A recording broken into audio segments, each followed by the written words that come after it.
Më 7 nëntor të vitit 1916, Janet Rankin bëhet gruaja e parë e zgjedhur në Kongresin e Shteteve të Bashkuara. Ajo përfaqësoi shtetin Montana dhe u zgjodh përsëri në vitin 1940. Një pacifiste gjatë gjithë jetës, Janet Rankin ishte një nga 50 anëtarë të Kongresit, të cilët votuan kundër hyrjes së Shteteve të Bashkuara të Amerikës në luftën e parë botërore në vitin 1917 dhe vetmja që votoi kundër shpalljes së luftës ndaj Japonisë pas sulmit në Pearl Harbor në vitin 1941. Më 7 nëntor të vitit 1944, presidenti amerikan Franklin Roosevelt fitoi një mandat të katërt, duke mposhtur republikanin Thomas Dewey.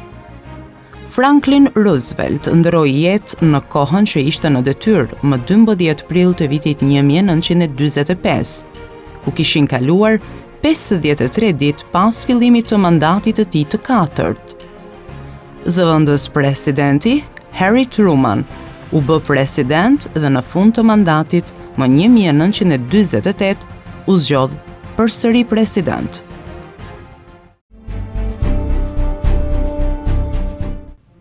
Më 7 nëntor të vitit 2000, Hillary Rodham Clinton zgjedhet në Senatin Amerikan duke u bërë ish gruaja parë që zgjidhet në detyrën publike në Shtetet e Bashkuara të Amerikës. Pas transferimit të shtetit, Clinton u zgjodh senatorja e parë femër e New Yorkut.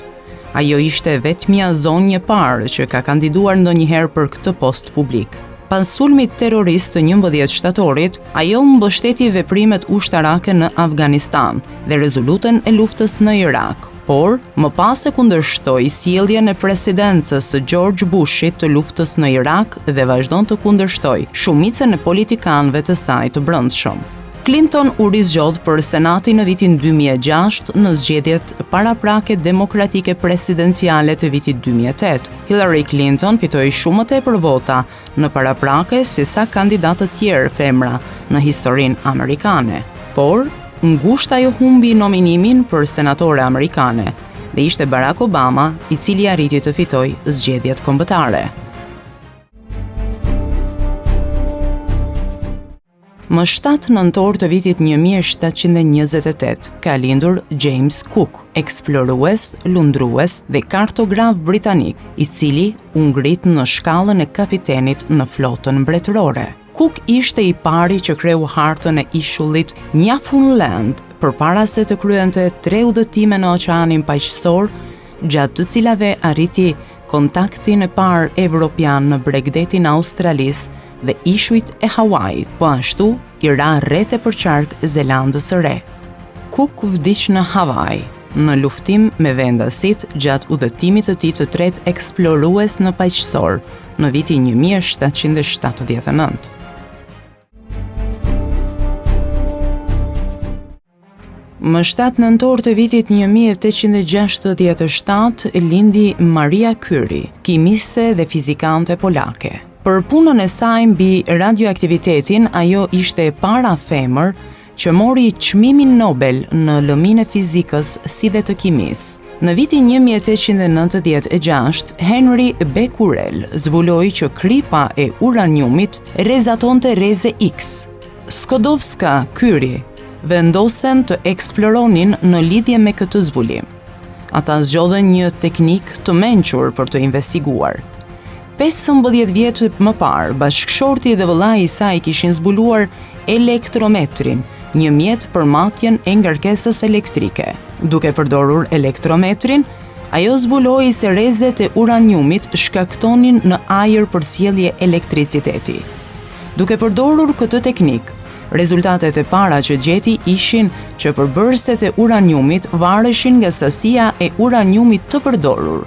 Puna që ajo kishte bërë ishte më rëndësishme drejt zbulimeve shkencore. Skodowska arriti nga kërkimet e shumta të zbulonte një element të ri që e quajtën polonium, për nder të Polonisë. Në dhjetor të vitit 1898, Kryt zbuloi një tjetër element të cilin e quajtën radium, lidhur me radioaktivitetin. Qëllimi i tyre tashmë ishte të ndanin radiumin në kristalet më të vogla. Jeta e saj i është kushtuar pikërisht zbulimit që ajo bëri, të cilin e eksperimentoi tek vetja e saj dhe i shkaktoi vdekjen. Laboratori i Marias është tani më Muze Curie.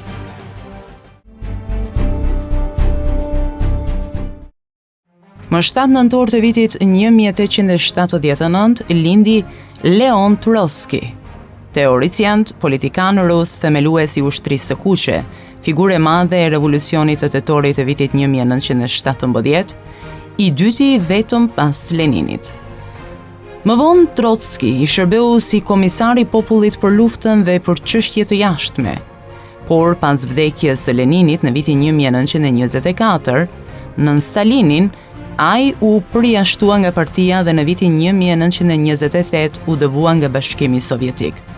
Trotsky u vran në Meksik nga një agent i Stalinit në vitin 1940. Idetë e tij formuan bazën e trotskizmit, shkollën e mendimit marksist. Koha para revolucionit rus, Trotsky ishte gazetar në shtator të vitit 1912. Ai e dërgua në Ballkan nga Gazeta e Kievit për të mbuluar luftrat ballkanike. Në një prej artikujve të tij, Trotsky përshkruan mizoritë e kryera kundër shqiptarëve në Maqedoni dhe Kosovë në prag të pushtimit serb në tetor të vitit 1912, gjatë një aksioni të trupave serbe për çarmatosjen e shqiptarëve. Ai shkruan: "Ika i tmeruar, do të kishte qenë pa dobi çdo përpjekje për t'u dalë shqiptarëve në mbrojtje. Për ushtarët do të kishte qenë mjaftueshme vetëm konfiskimi i armëve. Por jo. Dhe i gjitha kjo ndodhi përballë stacionit ku treni im sapo kishte arritur, ika i tmeruar, për të mos dëgjuar britmat e shkaktuara nga dhimbjet. Nuk isha në gjendje as t'i ndihmoja."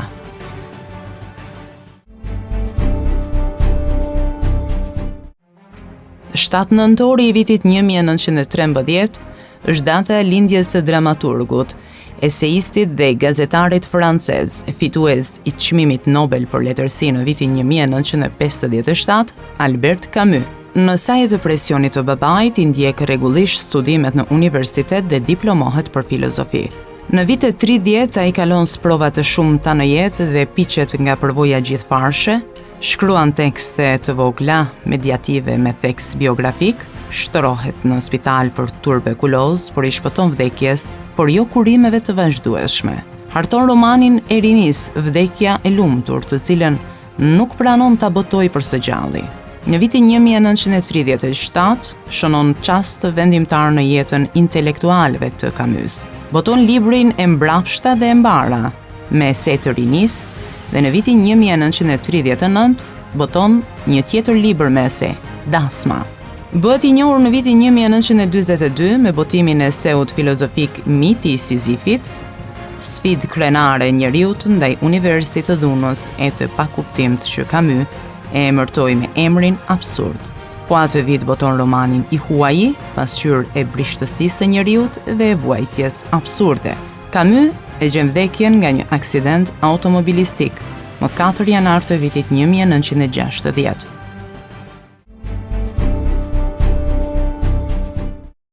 Data 7 nëntore e vitit 1922 është data lindjes së një personaliteti të njohur shqiptar, të gjuhëtarit, leksikologu dhe akademikut shqiptar Androkli Kostallari. Kostallari mbaroi shkollën e mesme në Shkodër dhe 20 vjeçar doli partizan në luftën antifashiste nacional çlirimtare.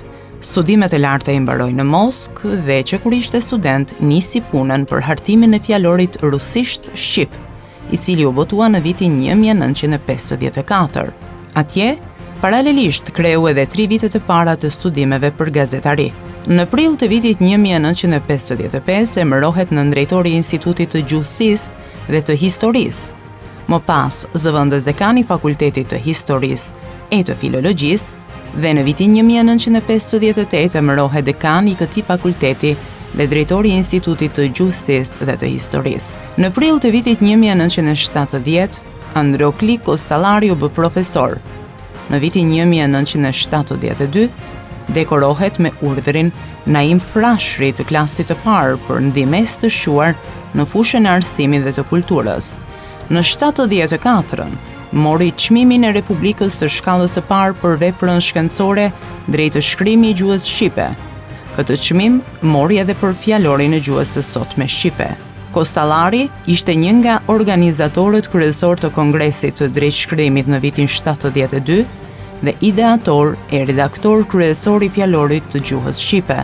I është dhënë titulli honoris causa nga Universiteti i Stockholmit, si dhe titulli mësues i popullit dhe profesor.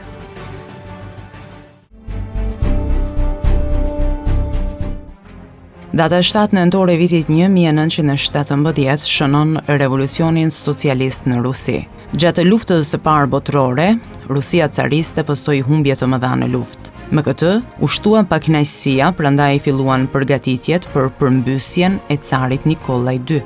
Pakënaqësia u shpreh me demonstrat dhe greva. Të gjitha këto bën që cari të përmbysej.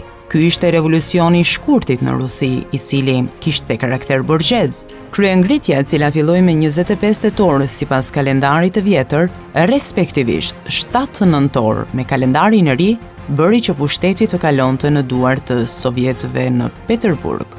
Revolucioni i tetorit, pas ngadnimit në Peterburg, triumfoi në mbar Rusinë. Kështu ngadnjeu revolucioni i parë socialist në histori.